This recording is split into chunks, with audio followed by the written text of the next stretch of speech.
All right. Hope you enjoyed your time off, boys and girls. And now we're back at it, talking today about section 2.5, which is compound inequalities. All right, so what does that mean? So we're looking here. Notice we've got two dots, and they're shaded in between. So if we were to read this line, it says here half open interval. It's half open. So we're open on this side and we're closed on this side. If we were to read this, and I was looking here, and don't worry about the partner stuff because obviously that's not really an option right now. If I just focus on what's going on right here on this side, I would say that I have the greater than -6 going on over here. So I have the x's, the shaded part is greater than -6. And if I would come and I would focus on what's going on over here, I would say I have the shaded part, the x's are less than 3. So what's shaded here? Well, I am shaded greater than -6 and less than 3. I've got two things going on. That's what makes it a compound inequality. There's two different criteria. Greater than, and actually it's greater than or equal to, because it's a closed circle, -6, and less than 3. So I'm going to reset my board real quick while we're talking. So a lot of what we're going to talk about this section is these compound inequalities, where there's two things going on. We're going to have upper and lower criteria. So again, if I'm looking at this one here, so I have the shaded part is greater than -5, and the shaded part is less than or equal to 4. So I am x is greater than -5 and x is less than or equal to 4. Both things are true for my shaded region. They fit both parts. Now, you may ask, what about 8? What about a number out here? That fits the first part, that's greater than -5, right?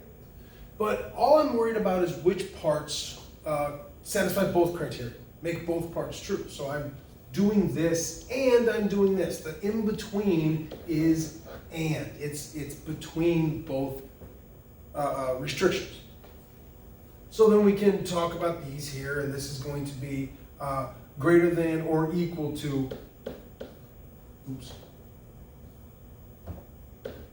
greater than or equal to -4 and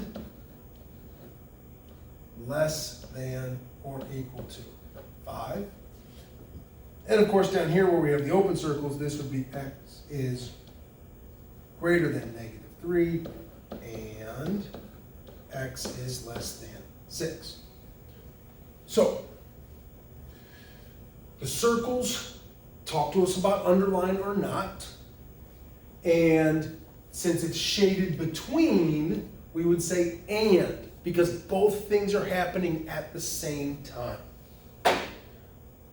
The other version of this looks like this. You see the shaded parts are going away. So is there any number that makes both parts true? Like, can I be shaded on both parts? So what am I talking about here? So if I go back to this one, like if I take less than 4 goes this way, greater than -5 goes this way, so this in-between parts is where the overlapping shade is. These numbers in here make both parts of the statement true. I can't make both of these true. I can't shade this way and shade this way. So what we get here, we would say this is x is less than or equal to -6, or x is greater than 3. So when they're shading that way, we would say or. It's one or the other. I can't be both. When I'm shaded between, I say and. So let's work. Write a sentence as an inequality, graph each inequality. We'll get to that later. A number x is greater than -8 and less than or equal to 4. So there it is, an and. So write a sentence, graph. X is greater than -8 and less than or equal to 4. So just read the words and notice it doesn't say a number again because you just use X for both of them. And then it's asked you to shade, so we know and we're shading between the two numbers. So here's -8. I have an open circle on -8. Here's +4. I have a closed circle on +4. And since it's an and, you shade between the numbers.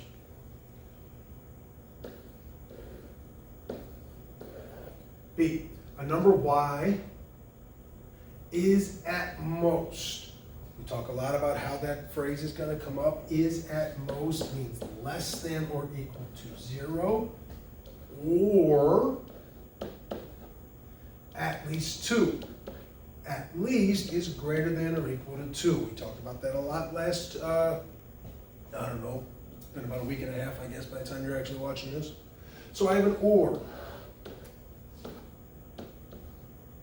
Closed circle, less than.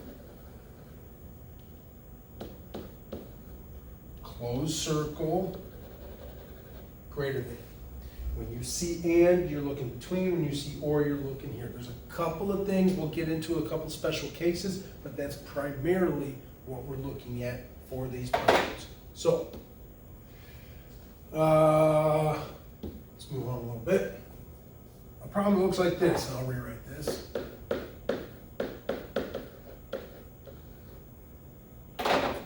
This is a shorthand version of writing an and problem. So when you see a problem that looks like this is automatically,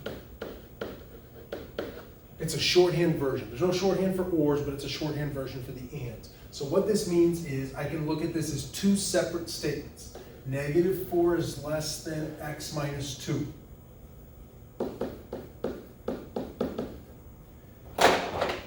And I take the entire thing. Like I said, it's a shorthand version. I use the x minus 2 twice, and it's automatically an and statement when we have one of these. Make sure you use the entire middle part twice. Don't just take the x and don't just take the -2. It's the entire middle gets used twice. Then you just solve. So +2 + 2. -4 is less than, oh, sorry.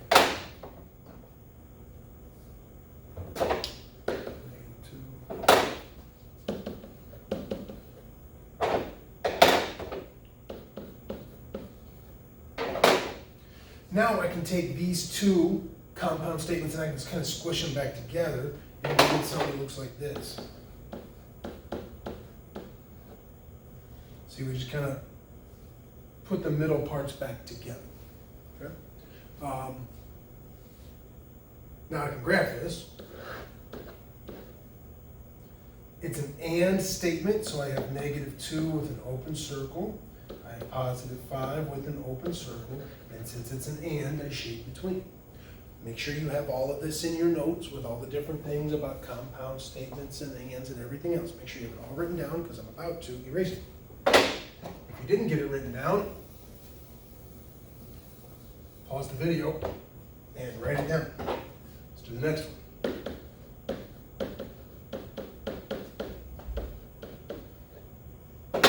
Now, there's a shorthand way of doing this, and that is treat it like it's in 3 sections. And you know we have our rule, whatever you do to one side, you do to the other. Well, whatever you do to one side, you do to all of them. So if I want to solve this equation, subtract 1 everywhere. Okay? Again, this is a shorthand way of doing this. If this is too much for you and too confusing, do what we did on the previous one and split them up. So that leaves me with -4. Right there. I took a -1 off of everything. Now, you guessed it, divide -2 on all the sides. So when I divide -2, I get +2. Divide -2 here, I get this. Divide -2, I get -4. And if you were paying attention in class last time we were hanging out together, divide by negative. What does that tell me to do?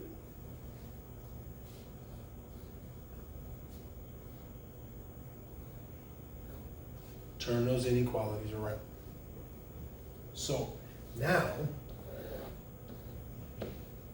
-4, +2, -4 has the closed circle, +2 has the open circle, and I'm still shading between.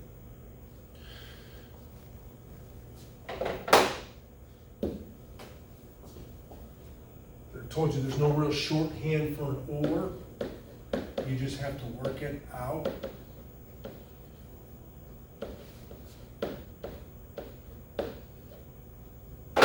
And graph it out.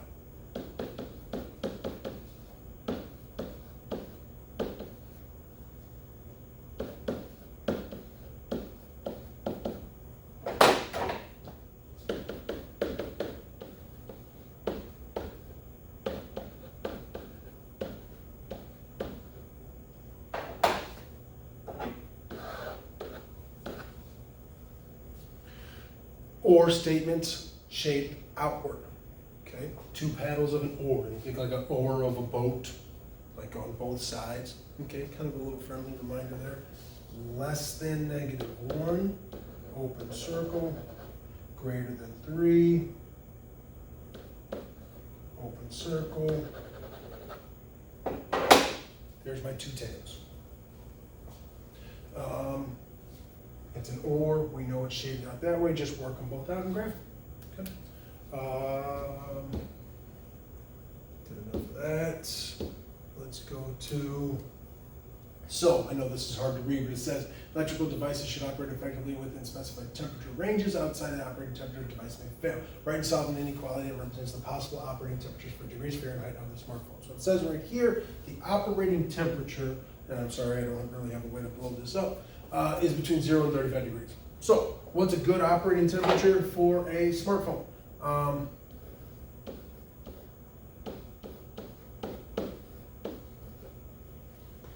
Whenever you hear the word between, that's an indicator, that's a good indicator you're going to be doing an and statement, something between, because you can just visually see it, just matches the picture. We shaded between, it's written between, so a between is an and statement.